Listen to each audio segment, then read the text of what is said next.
बाल विकास विषय में आज हम पार्श्वीकरण यानी वंचन, इसे हास्यकरण भी कहते हैं, के प्रकार जानेंगे। यानी हास्यकरण के प्रकार जानेंगे कि हास्यकरण कितने प्रकार का होता है। हास्यकरण कई प्रकार का होता है, यानी माता पिता के स्नेह से वंचित, शारीरिक विकलांगता, मानसिक विकलांगता, सांस्कृतिक दृष्टि से वंचित, आर्थिक दृष्टि से वंचित और सामाजिक दृष्टि से वंचित। ये क्या हैं? पार्श्वीकरण यानी वंचन के प्रकार हैं। बच्चे इन चीज़ों से वंचित होते हैं।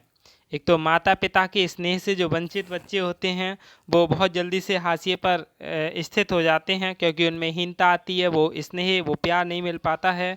फिर है शारीरिक विकलांगता, यानी ये शारीरिक रूप से विकलांग, यानी शरीर से यदि वो अंग भंग हैं, विकलांग हैं, तो वह भी अपने आप को हीन समझते हैं और एक तरफ एक समाज द्वारा या परिवार द्वारा उन्हें एक तरफ हाशिए पर कर दिया जाता है।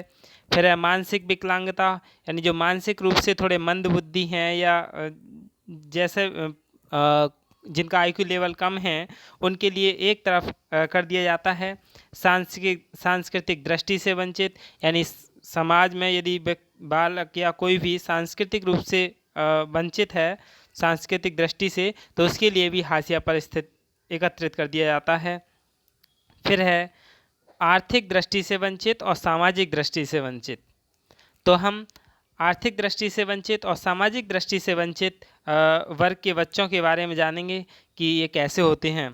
तो सबसे पहले हम आर्थिक रूप से वंचित वर्ग यानी इकोनॉमिकली डेप्राइव्ड के बारे में जानेंगे। भारत में गरीबी अत्यधिक है। जनता का एक बड़ा भाग गरीबी की रेखा के नीचे रहता है। गरीब व्यक्ति अपने लिए और अपने बच्चे के भरण पोषण में भी अपने को कभी कभी असमर्थ पाता है।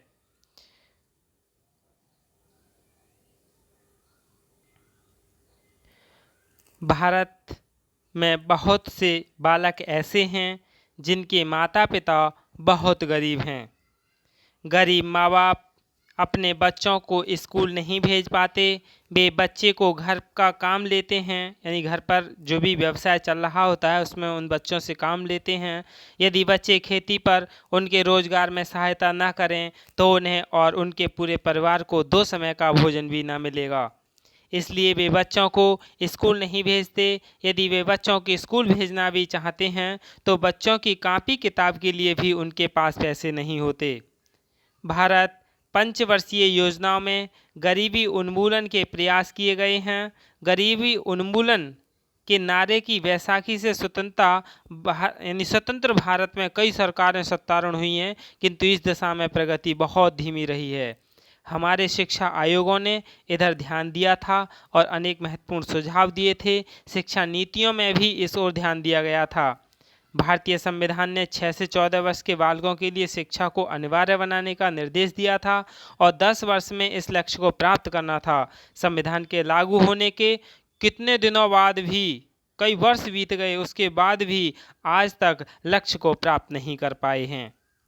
केंद्र सरकार ने राज्यों से प्राथमिक स्तर तक सभी छात्रों को मुफ्त किताबें देने के निर्देश दिए हैं और दे भी रहे हैं, जिसे कुछ राज्यों ने पूरी तरह से और कुछ ने आंशिक रूप से लागू किया है।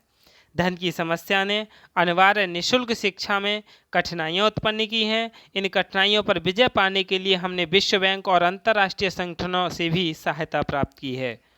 अब हम यह उम्मीद कर सकते हैं कि आगामी जो पंचवर्षीय योजनाओं के अंत तक हम आर्थिक रूप से वंचित छात्रों को अनिवार्य निःशुल्क शिक्षा देने में समर्थ हो सकेंगे। शिक्षा 6 से 14 वर्ष तक के बच्चों को तो दी जा रही है, लेकिन उससे अपर भी शिक्षा निःशुल्क होनी चाहिए। इसके बाद है सामाजिक दृष्टि से वंचित यानी सोशल डेप्राइव्ड। भारत में कालांतर में अनेक जातियां हो गईं।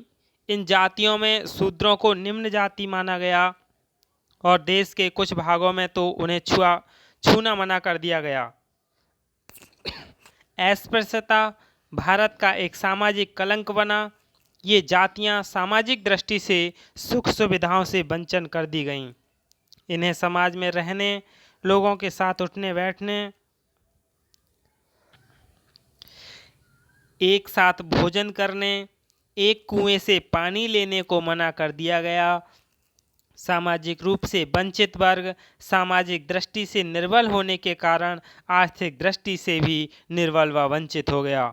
संविधान की धारा 45 यानी धारा 45 में प्राथमिक शिक्षा को निःशुल्क और अनिवार्य रूप से देश के सभी बच्चों को उपलब्ध कराने का प्रावधान भी दिया गया।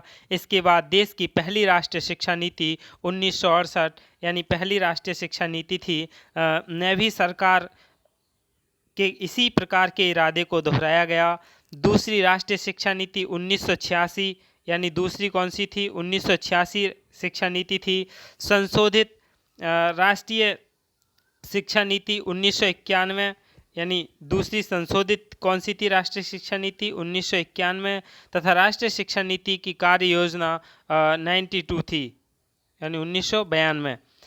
देश के सभी 10 वर्ष तक के बच्चों को 21वीं शताब्दी में जाने से पहले शिक्षित किए जाने के भरसक प्रयत्न किए गए और बाद में वर्ष 1993 में के 19 कृष्ण केस फिर अपना ऐतिहासिक फैसला देते हुए सर्वोच्च न्यायालय ने यह स्वीकार किया कि शिक्षा का अधिकार प्रत्येक भारतीय नागरिक का मूल अधिकार है और इसलिए इसे मूल अधिकार में सम्मिलित किए जाने हेतु सरकार को निर्देश भी जारी किए गए। इस संबंध में वर्ष 1997 में 83वां संविधान बिल राज्यसभा में प्रस्तुत किया गया, जिसके द्वारा प्राथमिक शिक्षा को बच्चों को मौलिक अधिकार और उनकी समुचित व्यवस्था करना सरकार का मौलिक दायित्व निर्धारित किया गया। इसके बाद है ढेबर समिति। ढेबर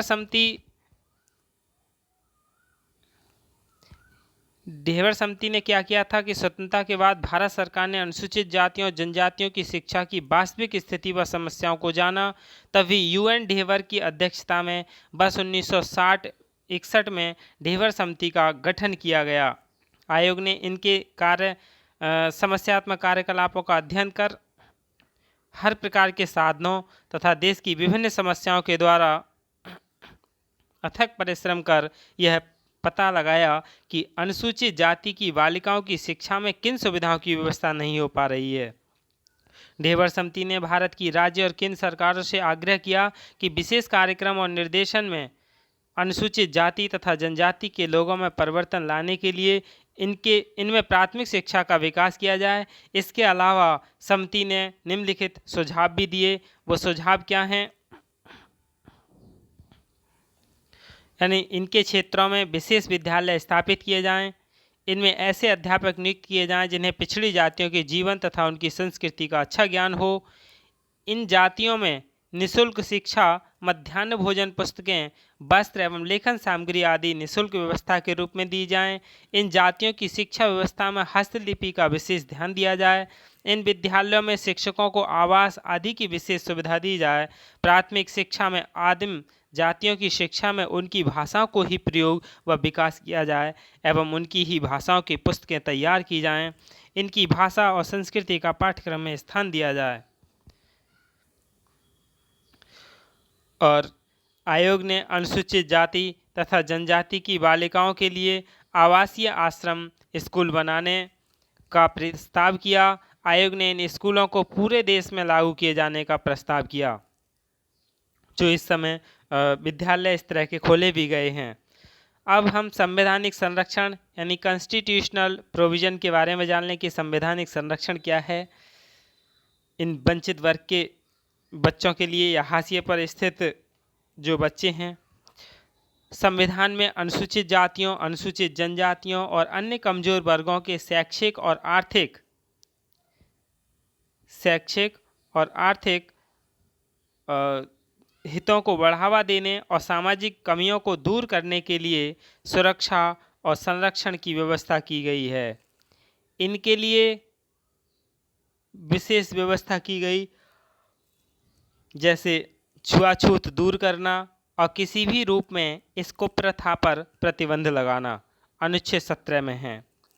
अस्पृश्यता, उनके शैक्षिक और आर्थिक हितों को बढ़ावा देने तथा सामाजिक अन्याय और हर तरह के शोषण में से उनकी सुरक्षा करने, ये अनुच्छेद 46 में है और ये अस्पृश्यता अनुच्छेद 17 में है। सार्वजनिक किस्म की सभी धार्मिक हिंदू संस्थाओं को कानूनी रूप से हिंदुओं के सभी वर्गों और श्रेणियों के लिए खोलना, यह अनुच्छेद 25 खा में है। दुकानों, सार्वजनिक भोजनालयों, होटलों तथा सार्वजनिक मनोरंजन स्थलों में प्रवेश तथा पूर्ण या आंशिक रूप से राज्य निधि से पोषित अथवा आम जनता के लिए कुओं, तालाबों, स्नानघरों, सड़कों तथा सार्वजनिक स्थलों के उपयोग के बारे में किसी भी प्रकार के प्रतिबंध, शर्त, अयोग्यता या दायित्व को हटाना, यह अनुच्छेद 15(2) में दे रखा है। अनुसूचित जनजातियों के हितों की दृष्टि से सभी नागरिकों के स्वतंत्रतापूर्वक आने जाने, बसने और संपत्ति अर्जित करने के आम अधिकारों में कमी करने की कानूनी व्यवस्था करना, ये अनुच्छेद 19 5 में दिया है। इसके बाद है राज्य द्वारा चलाई जा रही या राज्य निधि से सहायता प्राप्त करने वाली किसी भी शिक्षण संस्थान में प्रवेश पर किसी भी तरह के प्रतिबंध का निषेध है, यह अनुच्छेद 19(2) में दे रखा है। सरकारी सेवाओं में पिछड़े वर्गों में अपर्याप्त प्रतिनिधित्व की स्थिति में राज्य को आरक्षण का अधिकार देना तथा राज्य को सरकारी सेवाओं में नियुक्ति के मामलों में अनुसूचित लोगों को भी शामिल करना। फिर है 25 जनवरी 1990 तक लोकसभा और राज्य विधानसभाओं में अनुसूचित जातियों और अनुसूचित जनजातियों के लिए विशेष प्रतिनिधित्व की व्यवस्था करना, यह अनुच्छेद 330, 32 और 34 में दे रखा है। फिर है राज्यों में अनुसूचित जनजातियों के कल्याण को बढ़ावा देने और उनके हितों की रक्षा के लिए जनजातीय सलाहकार परिषदों और अलग विभागों की स्थापना तथा केंद्र में विशेष अधिकारों की नियुक्ति, अनुच्छेद 164 और 338 तथा 5वीं अनुसूची में दे रखा है। फिर है